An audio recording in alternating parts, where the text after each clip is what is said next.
이번 심층 탐구 시간에 오신 것을 환영합니다.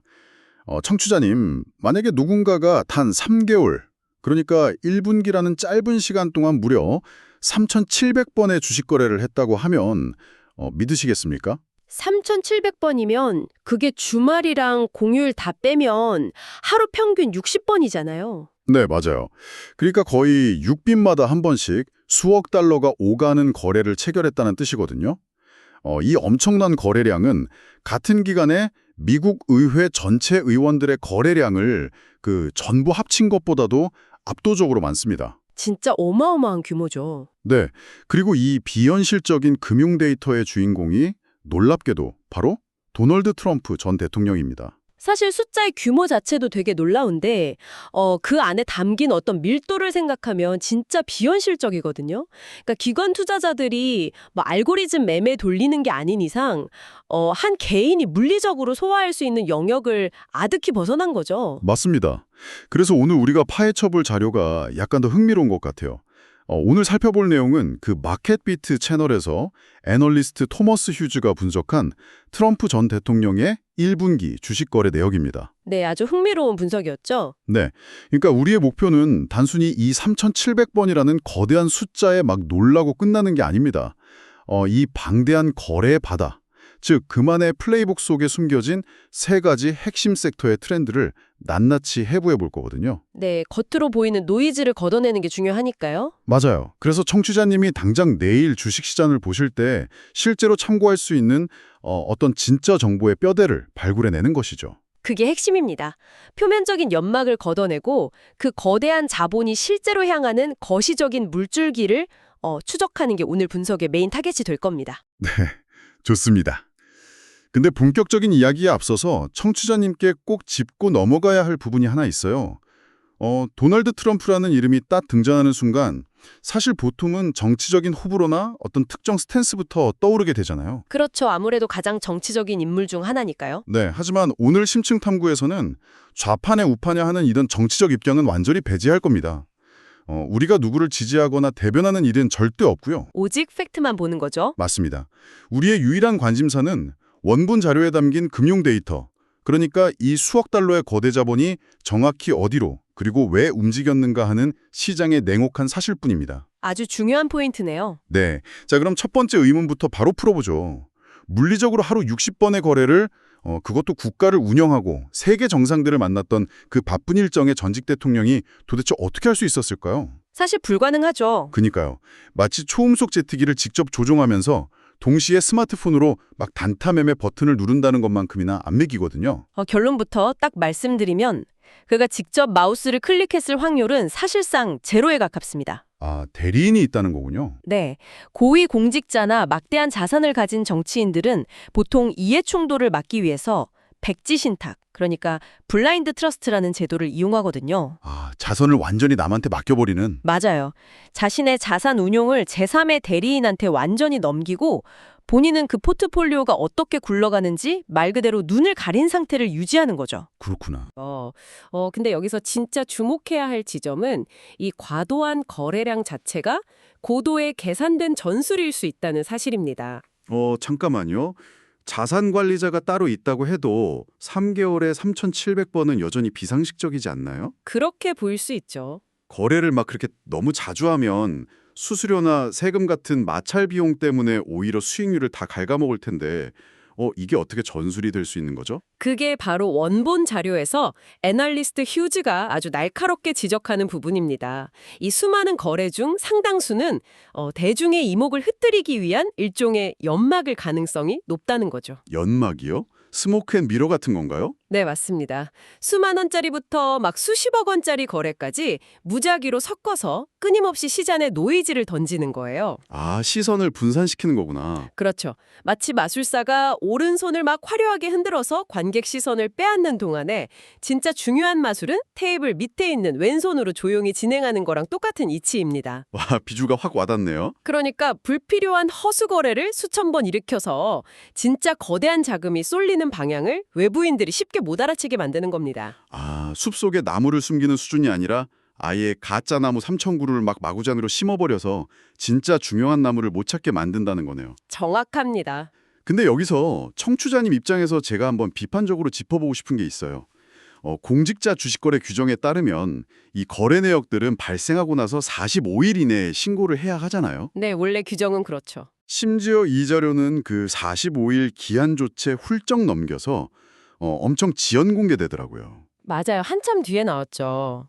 그러면 이거는 이미 시장 가격에 다 반영되어 버린 몇 달 전에 죽은 정보일 텐데 이렇게 철저히 지난 과거의 데이터를 지금 분석하는 게 우리 청취자님들 투자에 진짜 실질적인 도움이 될까요? 그 지연성 때문에 막 단기적인 타이밍을 잡으려는 분들한테는 이 데이터가 독이 될 수 있습니다.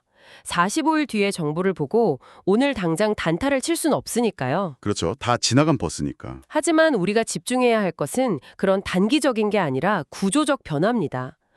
수백억 단위의 거대 자금이 특정 섹터로 막 유입되는 트렌드나 장기 보유를 목적으로 매집하는 종목들은 사실 몇 달이라는 시간차에도 불구하고 그 거시적인 방향성이 쉽게 꺾이지 않거든요. 아, 큰 물줄기는 그대로 흘러간다는 거군요. 맞습니다. 오히려 그 화려한 연막 전술 속에서도 도저히 숨길 수 없었던 가장 무겁고 거대한 자금의 궤적을 쫓아가 보면 그들이 어떤 5년 후, 10년 후의 미래에 베팅하고 있는지 명확한 구조가 드러납니다. 좋습니다. 그러니까 단기적인 잡음이 아니라 장기적인 뼈대를 보자는 거네요. 그렇다면 그 화려한 연막을 뚫고 왼손이 가장 묵직하게 움직인 첫 번째 섹터부터 파헤쳐보죠. 네, 첫 번째가 가장 직관적이죠. 바로 메가캡 기술주, 그러니까 메가캡 테크와 AI 분야입니다. 자료를 보면 엔비디아, 메타, 오라클, 애플, 브로드콤 이런 데에 가장 큰 자금이 투입됐어요. 맞아요. 엄청난 액수였죠. 게다가 1분기에 매수한 이후에 대부분 팔지도 않고 계속 장기 보유하고 있는 걸로 나오거든요. 청취자님들도 AI가 대세라는 건 다 아실 텐데 진짜 정보력을 가진 이런 거물들도 결국 돌고 돌아서 여기에 돈을 묻어두고 있다는 뜻인가요? 이게 그냥 단순한 테마주 투자가 아니고요.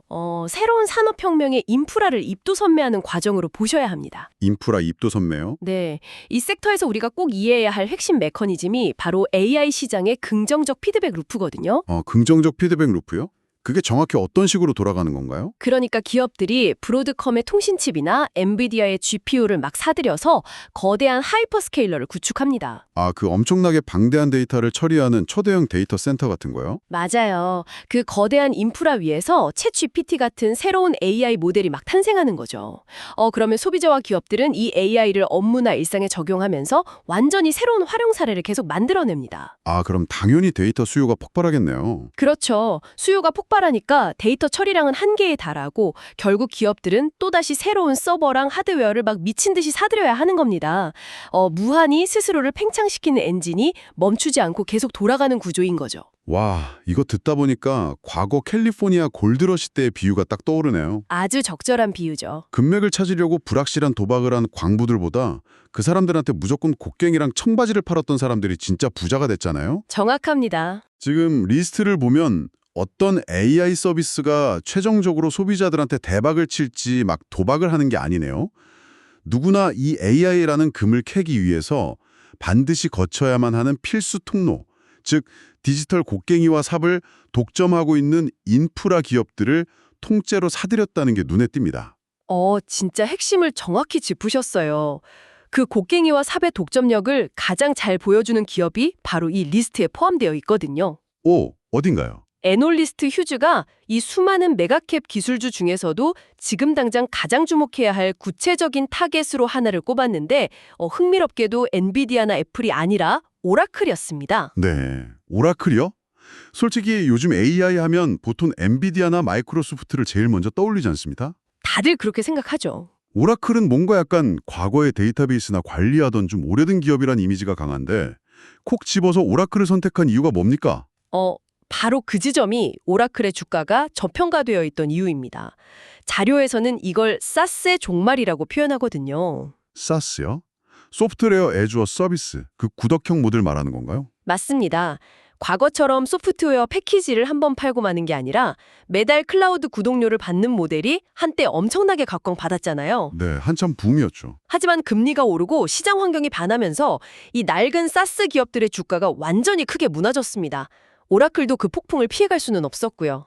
아, 그래서 이미지가 좀 올드해진 거군요. 근데 오라클이 달랐던 점은 그 하락장 속에서 자신들의 체질을 완전히 AI 인프라 중심으로 개조했다는 겁니다. 어떻게 개조한 거죠? 기존에 수많은 기업 고객 데이터를 이미 꽉 쥐고 있는 상태잖아요.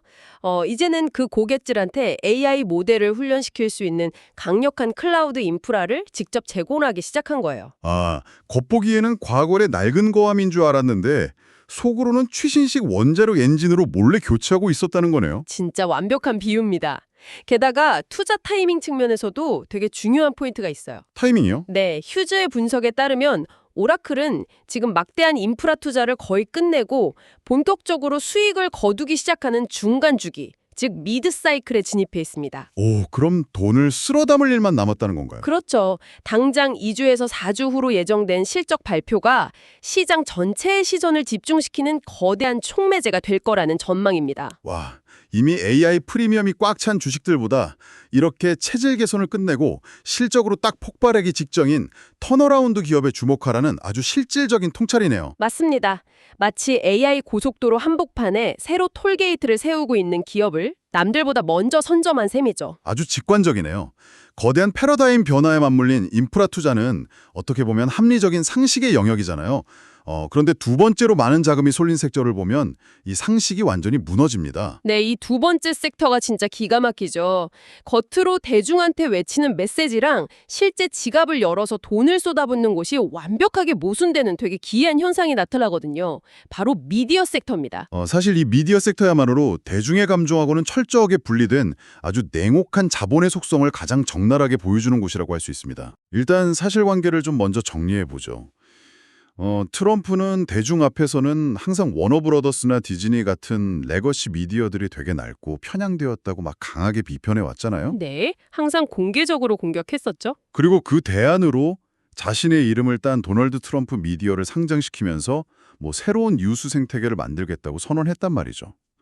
그런데 정작 1분기에 그의 백지 신탁 자금이 대거 유입된 곳을 보니까 그가 그렇게 비판하던 바로 그 레거시 미디어 기업들이에요. 맞습니다. 그 리스트에 떡하니 들어가 있죠. 게다가 이 기업들은 지금 스트리밍 사업 적자나 막 복잡한 인수합병 이슈 때문에 하루하루가 지옥 같은 혼란 상태란 말이죠. 대중 앞에서는 이들을 비난하면서 자기 회사를 띄우고 뒷주머니로는 이 낡은 시스템의 혼란에 베팅해서 수익을 챙기고 있다. 이거 너무 앞뒤가 안 맞는 거 아닙니까? 표면적으로 보면 완벽한 위선이죠. 모순 그 자체고요. 그니까요. 하지만 철저하게 수익이라는 렌즈로만 딱 들여다보면 이보다 영리할 수가 없습니다. 청취자님도 아시겠지만 지금 미디어 산업은 전통적인 케이블 TV 시대가 완전히 무너지고 넷플릭스로 대변되는 스트리밍 시대로 진입하는 엄청난 피투성이 과도기거든요. 네, 맨날 합병한다 뭐한다 뉴스 나오잖아요. 그렇죠. 이 과정에서 살아남으려고 거대 기업들이 서로 먹고 먹히는 구조조정이랑 인수합병이랑 난무하고 있어요. 여기서 트럼프의 자산관리자는 누가 최종 승자가 될 것인가를 찍으려고 하지 않았습니다. 그럼 뭘 한 거죠? 대신 이들은 섹터 전반에 대한 패키지 베팅, 즉 번들 트레이드를 선택한 겁니다. 아, 패키지 베팅이요? 승자를 고르는 게 아니라 누가 이기든 상관없이 이 진흙탕 싸움판 전체의 지분을 다 사들였다는 뜻인가요? 바로 그겁니다. 워너브라더스랑 파라마운트가 뭐 인수합병한다는 썰이 돌 때마다 주가가 미친 듯이 출렁이잖아요. 네, 완전 롤러코스터죠. 그리고 디즈니가 사업을 재편할 때마다 엄청난 변동성이 생기고요. 이 변동성 자체가 훌륭한 수익 창출의 도구인 겁니다. 아, 변동성 자체에 베팅을 한다. 네, 시장이 재편되는 과정에서 발생하는 극단적인 가격의 왜곡, 바로 그 틈새에 거대한 자본을 쓱 밀어넣은 거죠. 내가 개인적으로 저 기업을 싫어하든 말든 그 기업들이 벌이는 혼란스러운 재결합 과정에서 돈 냄새가 난다면 진짜 주저없이 투자하는 겁니다. 감정을 완벽하게 배제했네요. 네, 감정을 1도 섞지 않은 완벽한 자본주의 플레이북의 정석입니다. 와, 본인이 공개적으로 막 비판하는 산업에 피바람 속에서 조용히 과실을 챙긴다. 진짜 소름 돋게 이성적이네요. 그렇다면 이 혼란스러운 미디어 진흙탕 싹에서도 분석가 휴즈가 가장 강력한 타겟으로 지목한 기업은 어디였습니까? 이 섹터의 최선호주로는 바로 제국의 상징이죠. 디즈니가 꼽혔습니다. 아, 디즈니. 최근 몇 년 동안 디즈니 진짜 엄청난 시련을 겪었잖아요. 네, 완전 바닥을 기었죠. 스트리밍 플랫폼 디즈니 플러스 막대한 적자에다가 경영진 헛발질까지 겹쳐서 주가가 처참하게 무너졌었는데 왜 하필 디즈니인가요? 구원투수로 복귀한 전설적인 CEO 밥 아이거가 지금 강도 높은 비용 절감이랑 구조조정을 이끌면서 아주 강력한 턴어라운드를 만들어내고 있거든요. 그리고 이 과정에서 분석가가 가장 주목한 마법의 단어가 하나 등장합니다. 마법의 단어요? 그게 뭡니까? 바로 자본 수익 환원입니다. 자본 수익 환원이면 회사가 번 돈을 주주들의 주머니에 꽂아준다는 뜻이군요. 배당금 재개나 자사주 매입 같은 거요. 정확합니다. 디즈니가 재무 상태를 막 회복하면서 그동안 중단됐던 배당금을 다시 지급하고 나아가서 대규모 자사주 매입을 시작할 수 있다는 기대감이 시장에 커진 거예요. 회사가 자기 주식을 사서 없애버리면 남아있는 주식 가치는 자연스럽게 올라가니까 무조건 호재잖아요. 그렇죠. 여기에 기술적인 분석 하나를 싹 더해보면 디즈니 주가는 현재 장기 이동 평균선 근처에 완전 바짝 붙어 있습니다. 장기 이동 평균선이에요. 네, 쉽게 말해서 지난 몇 년 동안 이 주식을 들고 있던 수많은 장기 투자자들의 평균 본전 가격에 딱 도달했다는 뜻이에요. 아, 본전치기 라인이라는 거네요. 맞아요. 이 가격대 밑으로는 사람들이 웬만해선 팔려고 하지 않기 때문에 아주 단단하고 든든한 바닥이 형성되는 거죠. 하락 리스크는 되게 제한적인데 자본 환원이라는 강력한 로켓 엔진을 달고 있으니까 장기적으로는 전고점 터란까지도 노려볼 만한 최고의 턴어라운드 베팅이라는 분석입니다. 이야, 기업 내부의 구조조정 타이밍이랑 주주환원이라는 당근을 진짜 기가 막히게 포착한 거네요. 진짜 타짜들이죠. 네, 자 이렇게 미디어 섹터에서 어떻게 혼란과 정책의 틈새를 이용하는지 저희가 확인했잖아요. 이제 대망의 세 번째 섹터로 넘어갈 차례입니다. 앞선 사례들이 어떤 상식과 모순을 넘나들었다면 이 마지막 섹터는 그들이 가진 정보의 우위가 그야말로 폭발하는 곳이거든요. 네, 여기서 진짜 내부자들의 스킬이 나옵니다. 바로 국방과 데이터 부문입니다. 트럼프 측은 보잉이랑 팔란티어 같은 국방 관련 주식에 대거 투자를 했는데 여기에서 정말 소름 돋는 투자 방식이 드러납니다. 어떤 방식이죠? 그러니까 전투기라 미사일을 출정적으로 조립해서 내놓는 로키드 마틴 같은 완성품 제조사를 산 게 아니라 그 무기들 안에 들어가는 부품, 컴포넌트나 시스템을 만드는 기업들에 철저히 집중했다는 거예요. 이게 진짜 탁월한 리스크 해지 전략의 끝판왕이거든요. 리스크 해지 전략이요? 네, 1분기에는 중동 분쟁 같은 지정학적 긴장이 막 극에 달하면서 국방주들이 엄청 요동쳤잖아요. 그런데 트럼프 본인의 정치적 스탠스가 이 방산주들한테는 오히려 치명적인 리스크로 작용한다는 되게 묘한 역설이 존재합니다. 잠깐만요. 보통 국방 예산을 빵빵하게 늘려주는 게 우파 정치인들의 전형적인 스탠스 아닙니까? 보통은 그렇게 생각하죠. 그런데 본인의 졸책이 오히려 방산업체들을 옥죄고 있다고요? 그럼 본인이 때릴 산업에 본인 돈을 투자했다는 건데 이게 말이 되나요? 그는 막대한 예산을 낭비하는 기존의 거대 방산업체들을 엄청 강하게 비판하거든요. 정부 차원의 감시단을 강화해서 계약 조건을 아주 깐깐하게 따지겠다는 정책 기조를 보이고 있어요. 아, 예산 낭비를 잡겠다고요? 네, 그래서 완성품이 아니라 부품을 삽다는 것이 이 전략의 핵심인 겁니다. 아, 그래서 부품 제조사를 맞아요. 완성품을 납품하는 거대 방산업체들은 자기들 수익성을 입증하기 전까지 배당이나 자사주 매입을 금지당하는 식으로 정부의 혹독한 규제나 예산 통제에 막 시달릴 수 있잖아요. 네, 정부가 계속 쪼아질 테니까요. 하지만 이 거대 업체들이 서로 정부 계약 떼내려고 피 튀기게 경쟁하는 동안에 어떤 업체가 승리하던 그 무기 안에 반드시 들어가야만 하는 핵심 레이더 부품이나 엔진, 소프트웨어 이걸 공급하는 하청업체들은 조용히 안정적인 수익을 올립니다. 아, 정책의 칼날은 싹 피하면서 국방 예산이라는 파이만 베어먹는 거군요. 정확합니다. 와, 이거 비유하자면 이런 거네요. 엄청난 상금이 걸린 자동차 레이싱 대회가 딱 열립니다. 근데 어떤 팀의 레이싱카가 우승할지 섣불리 도박을 하는 대신에 이 대회에 출전하는 모든 자동차에 무조건 독점 공급되는 타이어나 엔진 부품 제조사 주식을 그냥 사버린 거네요. 진짜 찰떡 비유입니다. 어떤 차가 1등을 하던 나는 무조건 돈을 버니까요. 게다가 본인 스스로 레이싱 대회 규정을 엄청나게 까다롭게 만들어서 완성차 팀들을 막 쥐어짜고 있으면서 말입니다. 진짜 기가 막힌 총극이네요. 그 구조를 완벽하게 꿰뚫어 보셨어요. 정책 입안자의 시야를 가졌기 때문에 가능한 베팅이죠.